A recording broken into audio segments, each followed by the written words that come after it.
Hey, how are you guys doing? Welcome back to Learning Solidity Chapter 5. In our previous tutorial in Chapter 4, we covered imports and libraries. If you guys missed that tutorial, you guys can go back into our playlist and check that out, and you can get up to speed to what we're going to be doing in this chapter. So in this chapter, we're going to be enabling our contract to be browser transactions.sol. So we're going to be specifying our contract today, writing a smart contract that is not bound to functions with specific addresses. So what that's going to mean is that we just don't need to specify any functions that are going to be used inside the contract. So we're going to start that off, kind of just diving into the meat of things by going pragma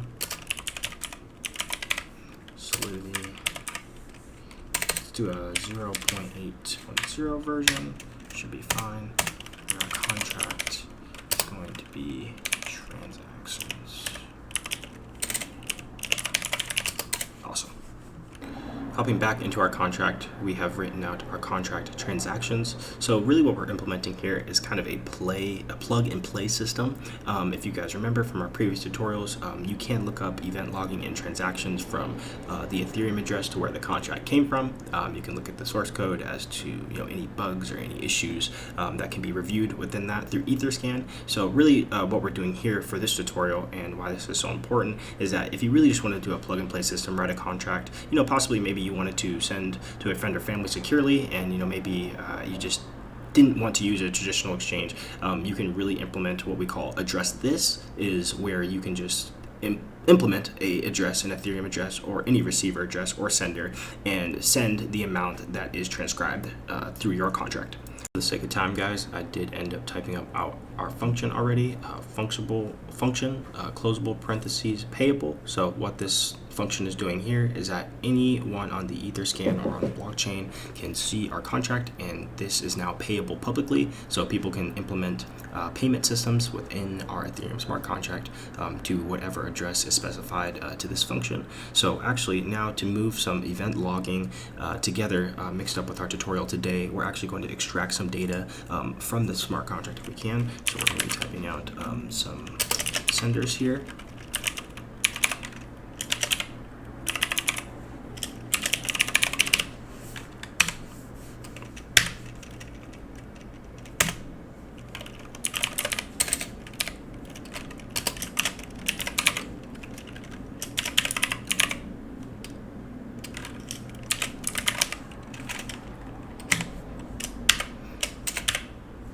Awesome. So we have that actually all laid out for us. Oh, actually, this should be EU.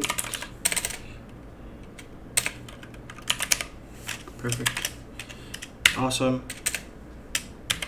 And oops, sorry guys. And the reason for this, as to why we implemented this data, or I'm sorry, these functions inside this contract, is we're going to be extracting some data for our event logging, and also the reason why we don't need to pass any parameters through this is because we already made that function payable at the beginning of our smart contract. Hopping over to Solidity's webpage, these are some important terms that I believe that are going to help out a ton, definitely with your education and just overall really understanding the functions in and outs. So we actually will not pay attention to everything above here. So this is more mining information and really doesn't apply to us too much at all, and of course if it does later, then we will of course go over it, but really just from this point down, from unit 256 and gas left.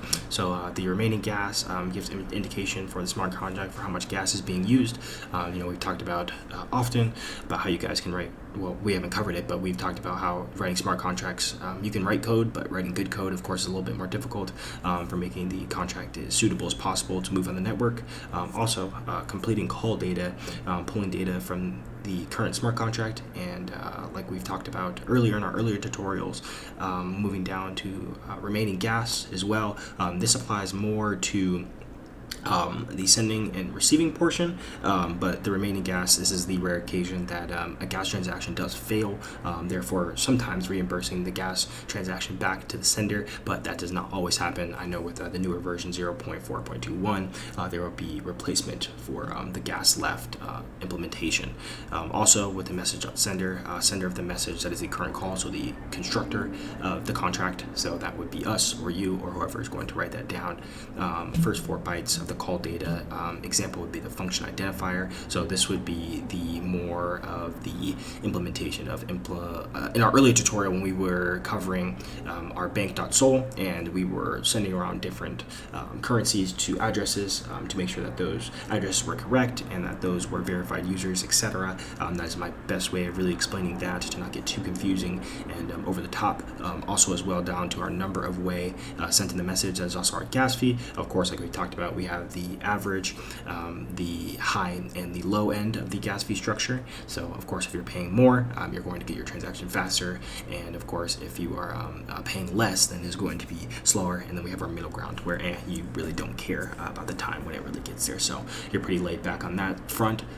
Current block timestamp alias, block timestamp is when the transaction was sent, received, and or created. When we go into Etherscan in our further tutorials, we're going to be able to really extrapolate a lot of information that the sender of the address, the address's history with smart contract transactions, kind of the overall, it's kind of like a credit bureau, kind of in a way that we're going to be diving into to really keep our smart contract development a lot safer. Also going to go in through our gas price of transaction. So of course it's going to be the final number as to what you're going to be paying for that gas fee depending on the time of day, and of course the construction of the code of the smart contract that is going to vary. And lastly, we're going to go over the sender of the transaction, the full call chain, which is our text.origin. So this is a whole back-end development and page that we can pull from our contract, giving us the information, who wrote the smart contract, who was involved, the trustworthiness of the smart contract, and the overall security of how it was written as well. So those are going to be some important terms. I'm going to link this, of course, in the description, just like I usually do with these tutorials, but these are some really good indicators to kind of understand and keep in mind when developing these contracts. As we did earlier, we specified our modifier in our owner into our contract. So that is all that is doing, is letting us know that the owner of this contract is the only one that can make edits and specify the transactional value. So if we do this, make sure that you guys copy the address, the main owner address in the Remix IDE, paste that into the address, and if you deploy, you should be getting a green check mark. So let's do that now. So we did end up getting a green check mark, so that is good. So actually, let's do a little bit more testing and some extrapolation. So if we do go back into a different address, so let's do an address that is not the main owner, and let us try to do possibly a 0.1 transaction or a 0.1, and let's see, as we should be getting an error and we should not be getting a green check mark. We did. Awesome. We did get an X. So what it reverted to us, the transaction has been reverted to the initial state.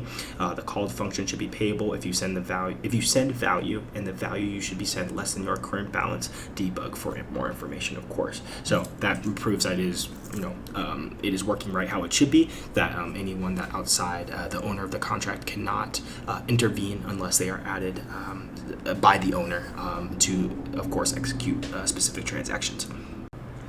And that will be the end of our tutorial of Chapter 5 for event logging and transaction information. Thanks so much, guys, for chiming in today. Any questions and concerns, please comment below or shoot any emails or DMs. Of course, if I'm wrong on anything and there are any corrections that need to be made, please comment below, and please let me know where I did mess up. I'm not perfect on all of this, of course.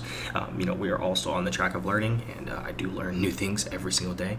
But hopefully this brought some value to you and possibly maybe gave you some ideas to either move into the blockchain development space, or just continue to improve your skills, or you just like to do this for fun. Thanks so much, guys. I really appreciate it, and I will see you guys in the next one.